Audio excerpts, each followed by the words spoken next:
नाही बुद्धीसून चालत नाही यास मानव म्हणाय काय. हो हो मी सावित्री खंडूजी निवसांची मुलगी ज्योतिबा फुलेंची पत्नी आणि आई वडिलांची लाडली.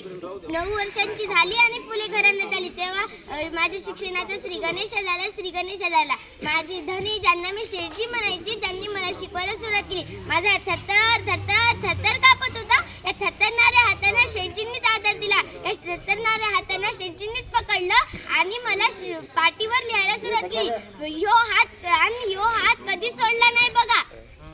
मी पहिला शब्द शिकले तो म्हणजे शेठजी. लिहायला शिकवलं, वाचायला शिकवलं, कधी शाळेत तर कधी झाडाखाली नेऊन शिकवलं. शेवटी शेठजींची जाऊ शिकलीच. लिहायला शिकली, वाचायला शिकली, शेठजींसारखीच बुक वाचायला शिकली आणि शेठजींसारखाच मोठा विचार करायला शिकली. बाई शिकली म्हणून लोक कपाळावर आट्या पाडत होते. बाई शिकली म्हणून लोक नाव पटत होते. मग तो कसोट्याचा दिवस उगवला. 1838 ला पुण्यात भिडांच्या वाड्यात आम्ही मुलींची पहिली शाळा काढली. पुणे हादरला, अनर्थ झाला अशी आरडाओरडा करू लागली. पण शेठजी पोरांना गोळा करत होती, त्यांच्या माय बापांना समजावत होती. पण अक्षरांच्या आड्या त्या नवऱ्याच्या जेवणात पडतात असं म्हणणाऱ्या या सनातनी लोकांना पटणाऱ्यातलं नव्हतं. लोक आमच्या विरोधात डाव रचत होती. जर शाळेत शिक्षकच नसले तर शाळा चालणार कशा. शेठजी विचारात पडले. मी शेठजींना म्हणाले, आहो एवढी नका काळजी करू, मी आहे ना वा, मी शिकवेन पोरांना. तेव्हा मी पहिलं पाऊल टाकलं. लोक मला म्हणतात, ए बाई कुठं चालली? ज्योतिबा फुलेंची पत्नी नव तू? तुरु चालली या. मग त्यांचं पावलं माझी पावलं शाळेच्या दिशेने पडत होते आणि मी पोरींचा चेहरा बघून माझ्या मनात हिंमत आली आणि मी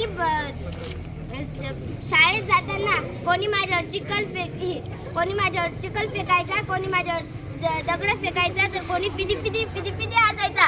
मग माझा कचकन माझ्या कपाळाला लागला आणि मी म्हटलं, बाईजा समोर जात असेल ना माणसं तिला असेच माघारी करतात.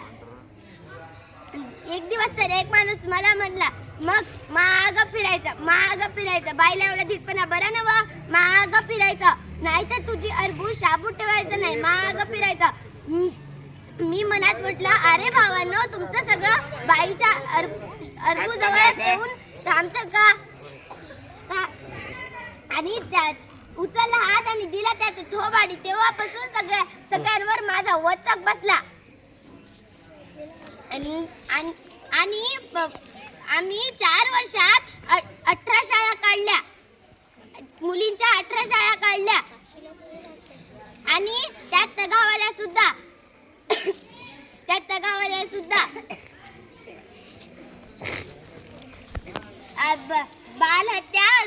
बालहत्या अनाथ आश्रमाचे काम, सनातनी लोकांचा विरोध, बाईला बाहेर न पडू देण्याचे काम, या सगळ्यांवर तेव्हापासून विरोध झाला.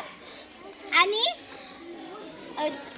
शिक्षणाच्या स्वर्गाची जिने उघडले दार तीच सावित्री आज जगाची शिलेदार.